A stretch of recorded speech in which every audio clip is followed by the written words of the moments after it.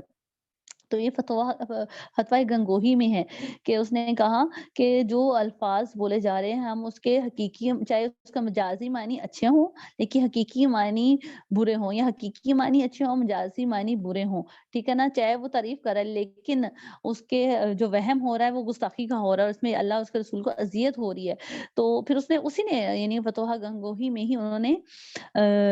کیا بتایا کہ یہ سب اللہ تعالیٰ نے لفظ رائنا بولنے سے صحابہ کرام کو منع فرمایا، اور انظرنا کا لفظ عرض کرنا ارشاد فرمایا، حالانکہ مقصود صحابہ کرام رضی اللہ عنہم اجمعین ہرگز وہ معنی کہ جو یہود مراد لیتے تھے نہ تھا، یعنی کہ صحابہ کرام تو بالکل وہ معنی نہ لیتے تھے جو یہود لیتے تھے، مگر یہود جو ان سے تھے وہ کیا کرتے تھے، وہ شوخی کا ذریعہ اس لفظ کو بناتے تھے، اور کیوں یہ لفظ استعمال کرتے تھے، وہ حضور صلی اللہ علیہ وسلم کو اذیت دینے کے لیے، تو جس نے حضور کو اذیت دی اس نے اللہ پاک کو اذیت دی، اور حضرات صحابہ کرام کا پکارنا بولنا مجلس شریف میں حضرت صلی اللہ علیہ وآلہ وسلم کی شان میں گستاخی کرنا نہ تھا، جب وہ رائنا بولتے تھے تو ان کی نیت گستاخی کرنا نہیں تھی معاذ اللہ، بلکہ وہ حسب عادت و طبع تھا، یعنی کہ عادت کے لحاظ سے کرتے تھے، اور لیکن اس کے اندر کیونکہ دوسری میننگ جو آ رہے تھے جس میں شان حضور کی گھٹائی جا رہی تھی، تو جو کہ یہودی لیتے تھے، تو فرمایا گیا، اللہ پاک نے کیا فرمایا کہ اے ایمان والو، اپنی آوازوں کو نبی کریم صلی اللہ علیہ وآلہ وسلم کی آواز سے اونچا مت کرو، اور ان سے ایسے چیخ کے بات مت کرو جیسے تم آپس میں کرتے ہو، کہیں تمہارے اعمال ضائع ہو جائیں اور تمہیں شعور تک نہ ہو۔ سبحان اللہ، یہ سورہ حجرات میں ہے۔ تو کیا صاف حکم ہے کہ اگرچہ تمہارا ارادہ گستاخی کا نہیں ہے، مگر اس عمل سے یہ نہ ہو کہ یہ عمل کرنے سے تمہارے سارے اعمال ہی برباد ہو جائیں اور تم کو خبر بھی نہ ہو، کیا عمل کرنے سے، کہ حضور کی بارگاہ میں اونچا بولنے سے۔ دیکھیں صرف حضور کی بارگاہ میں اونچا بولنے کی یہ سزا ہے کہ اللہ تعالیٰ نے فرمایا تمہاری جتنی نمازیں، قرآن، حج، عمرے، زکوٰۃ جو تم کرتے ہو، جو اللہ تعالیٰ کی راہ میں خرچ کر رہے ہو، یہ نہ ہو کہ سارے تمہارے اعمال ہی ضائع ہو جائے۔ کیسے؟ صرف حضور کی شان میں اونچا بولنے سے۔ اور فرمایا کہ تم کو خبر بھی نہ ہوگی، اور ایسا ہی حدیث میں بھی فرمایا کہ جب حضور صلی اللہ علیہ وسلم کی حیات شریفہ ان ظاہری حیات میں منع تھا کہ ابو القاسم کسی کی کنیت رکھنا، ابو القاسم صرف حضور کے ساتھ ہی مخصوص تھا، کیونکہ اس کی وجہ یہ تھی تاکہ حضور صلی اللہ علیہ وسلم کی ذات پاک کو کسی قسم کی اذیت نہ پہنچائی جائے، یعنی کہ کوئی اور یہودی یا کوئی اور ابو القاسم نہ کہلائے، تو یعنی کہ حضور کے ظاہری زمانہ میں ابو القاسم کنیت رکھنا صرف حضور کے لیے مخصوص تھا، کوئی کسی دوسرے شخص کو پکارے گا تو آپ صلی اللہ علیہ وسلم یہ سمجھ کر کہ کوئی مجھ کو بلانے کا ارادہ کرتا ہے توجہ فرمائیں گے، تو اس لیے ابو القاسم حضور صلی اللہ علیہ وسلم کی کنیت ہے، ٹھیک ہے نا، حالانکہ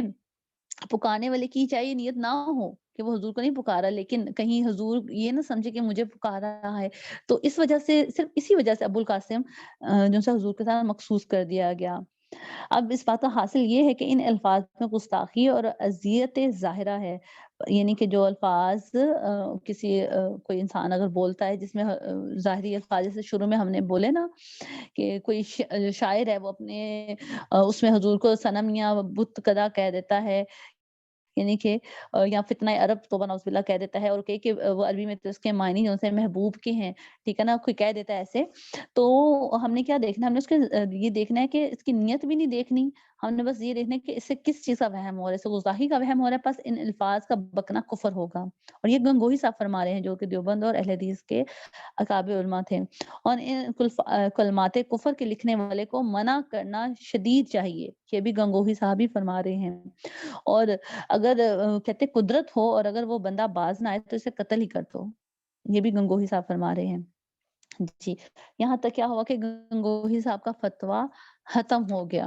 ٹھیک ہے نا؟ تو آگے گنگوہی صاحب کا فتویٰ ختم ہوا، اس فتوے سے ہمیں پتہ چلا کہ کسی کلام میں، شعر میں اگر گستاخی کا ہلکا سا بھی وہم ہو تب بھی وہ کفر ہوگا۔ لیکن یہ عجب تماشا ہے، جب خود گنگوہی صاحب نے سرکار عالم صلی اللہ علیہ وآلہ وسلم کی شان میں گستاخی کی تو چاہیے تو ان کو یہ تھا کہ فوراً توبہ کر لیتے، مگر افسوس کہ توبہ تو نہیں کی، البتہ یہ ثابت کرنے کی کوشش میں لگے کہ میرا کلام گستاخی کا نہیں، حالانکہ ان کے کلام میں گستاخی کا وہم نہیں بلکہ